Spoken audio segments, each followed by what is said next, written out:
This is Optimal Living Daily, episode 119. I took great pleasure in saying no by Ramit Sethi of I'llTeachYouToBeRich.com. Get ready to maximize your potential with Optimal Living Daily, the podcast that brings you the best in personal development and productivity every day of the week. Your optimal life awaits. Now here's your host, Justin Malik.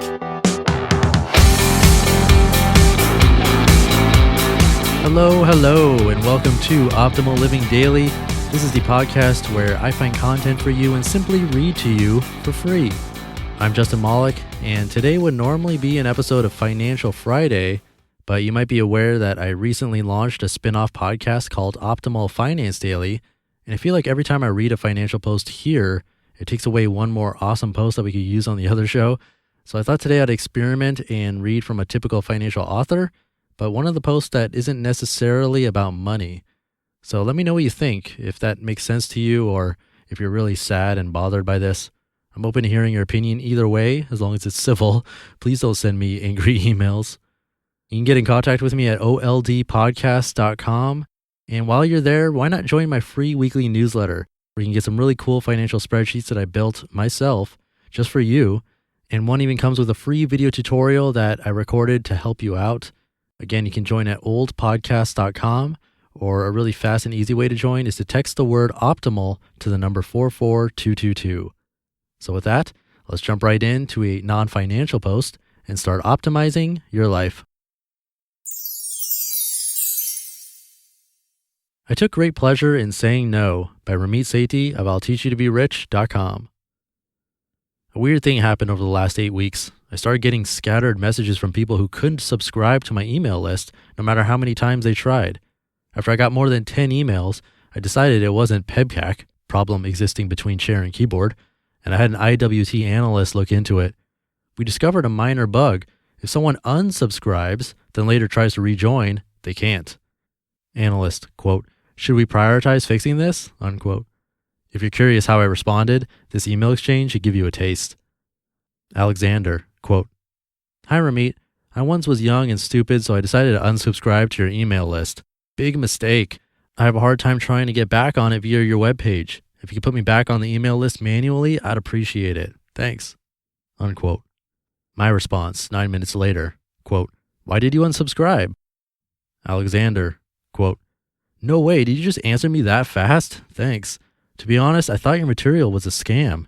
Now, a year later, my research tells me the exact opposite, and after I bought and watched your Creative Live class, I was 100% convinced." Unquote.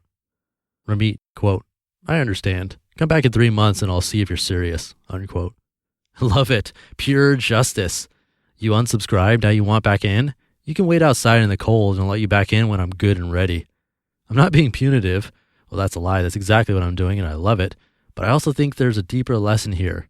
Could I fix this technical issue? Of course. But I told my tech team to prioritize this absolutely last, since these people are not my target market. They already demonstrated that my material isn't a good fit for them. In other words, I can't appeal to everyone, so I have to pick my battles. You can't please everyone.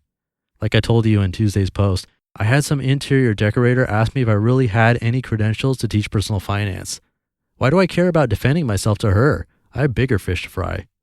Underlying this is our tendency to be people pleasers. I could have launched into some grand old defense of why my material is different than other people and how many millions of readers have benefited, but why? People pleasing manifests in subtle ways. For example, how many times have you said, quote, "Sure, I'll do that, it can't hurt," unquote. And 2 weeks later, you have to go to some dumb party or event you committed to, which you actually don't want to go to, and you hate yourself. It can't hurt. Actually, it can. There's nothing wrong with helping other people, but when you start saying yes to things that are distracting and drain you of energy, you can't make the maximum impact on the world. The path of unapologetic mastery is filled with these day-to-day choices. For example, I get emails from people saying, "Ramit, what's the best checking account to use?" I ignore them because, hey dude who claims he's been reading me for 3 years, if you can't pick up my $10 book where I literally list the best accounts, why would I reply to you? Then 2 weeks later, I get an angry email cursing me out and saying, "It would only take you 3 seconds to reply."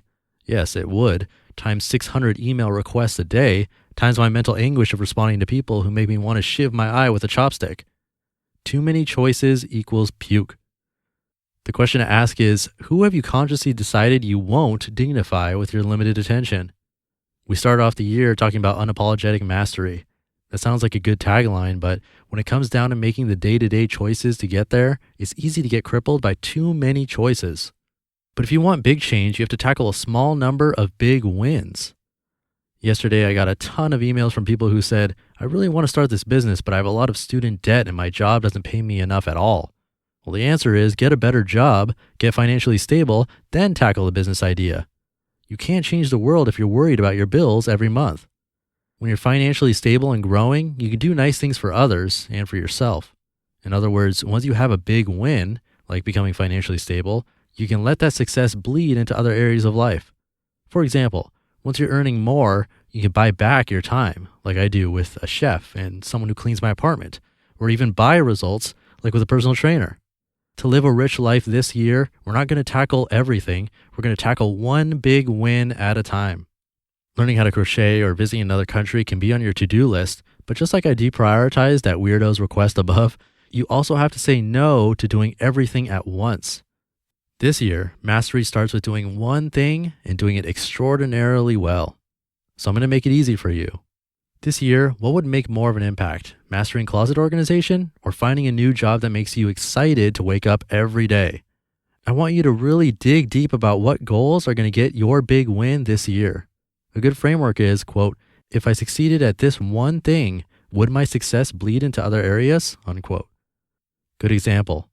If I lost 15 pounds and was able to fit into my high school jeans, I'd feel more attractive and have more energy to spend on time with my significant other.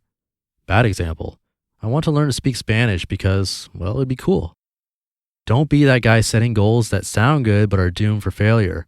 By the way, I was guilty of that as recently as last year. My misery is your salvation. Another good framework is to look ahead to the end of the year. If you could be sitting on a beach, that's right, you earned enough to fly there with a significant other, and if you don't have one, just tell me and I'll send someone attractive to hang with you. Looking back, what would be your one big win? That's what we're going to pursue. But you can't do this from the sidelines. I follow a bunch of fitness people, and at the beginning of the year when they posted 30-day challenges, they were getting hundreds of comments per post. Now, just 9 days later, the number of comments has dropped to a trickle. Most people can't even follow through for 9 days.